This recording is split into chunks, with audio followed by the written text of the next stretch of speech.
Absolutely. And up next, we'll take your phone calls with Marshall Clarfeld on Coast to Coast AM. And welcome back to Coast with Marshall Clarfeld and the rest of your phone calls for this entire hour. Fascinating, Marshall. I'll tell you that. I have a comment, George. Your webpage is outstanding. I'm just looking at it, and you show the spider. There's the spider. One thing I forgot to tell you about the spider. That arm at the upper left-hand corner that goes horizontally to the left. You see that? Yep. Okay. That cannot be seen except under a microscope. That thing is so small that the naked eye cannot see that protrusion going off to the left. And that's what convinced me that this was a signal that nobody else knew about this except them, the people. What do you think? What do you think of Eric von Daniken's theories? I think he's partly right. I think he's partly wrong. Partly right being ancient astronauts visited here? Yes. Okay. They didn't land on this plateau, though. No, I don't think so either. No, that's where I think he it was okay. It was a fantasy idea, but I'm convinced that this plateau is a giant time capsule that was left to us, which we could only see once we had gotten to the evolution of flight, and that the message is we were here, we did this is what we knew, and because of the tie with the pyramids from the monkey, it was the Anunnaki that did this.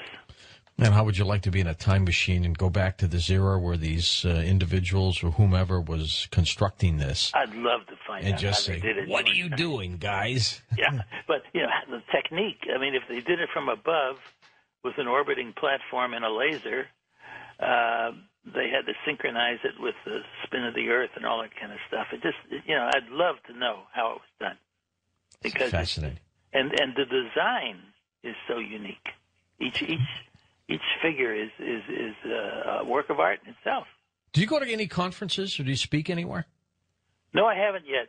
I'm planning to. You should. I mean, this would be a great lecture. It really would. I mean, especially with some of the pictures, turn some of your photographs into slides or graphics. Yes. Well, I have a PowerPoint presentation that I gave at a museum in Santa Barbara a year or so ago. Were they baffled? Oh, it's incredible. I got 200 people there. Just the newspaper even was there and covered it, and their jaws dropped. That's great stuff. Let's go to the phones. Bakersfield, California. Daniel, first-time caller. Hey, Daniel. Hey, what's up, George? What's up, Marshall? How you guys doing, man? Good, Dan. Good. Great show, guys. Actually, Marshall, I wanted to correlate your theories with this Anunnaki, and actually a lot of Hebrew study that I've done myself, and actually your correlation with the Anunnaki and their genetic manipulation of human race is correct. It is stated in the Bible that when they did this, that not only did they genetically mess with the human genome itself, but they messed with the daughters of man, or right. They basically and gave birth to the Nephilim or Nephilim. And we call these fallen angels, we call them in Hebrew B'nai Elohim. Now, the B'nai Elohim are actually the ones, or the Greys, or the Anunnaki, or whatever, your preference may be for that. No sexual organs or anything. And the story that we believe in the Jewish text is that actually they were trying to corrupt the seed proceeding to the Messiah. So in order to do this, they would have to genetically manipulate humankind. And of course they failed. And what it had caused was many giants to roam the earth, and many other beasts as well. And we're not talking about just giants here. We're talking about centaurs. We're talking about half men, half goats. We're talking about many beasts that seem unfathomable now, but back then was very, very real. And you see many depictions in Egyptian temples and so forth the half beast, half man, and these beasts, half beast, half man, they tower over the humans in the scriptures. And many modern day mainstream want to say, okay, well, this is because they wanted to give a stature of, okay, that was the Pharaoh, and the Pharaoh stood above all. Well, that's not necessarily the case here. Back in those times, you have to understand that to even be able to write, you had to be a man of great knowledge and great wisdom.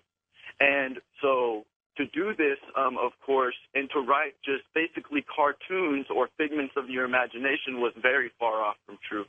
Yes. And go ahead, Marshall. I'm always attracted to the statement in the Bible that we were created in God's image. Oh, yes. And so, Michelangelo, who was a great student of the Bible when he did the Sistine Chapel, and I use this on the cover of my book, portrayed God as a Homo sapien. Right, right. And, I'm sure that others would maybe disagree with that, but I think we were created in the image of the Anunnaki, and they are us and we are them. Of course, and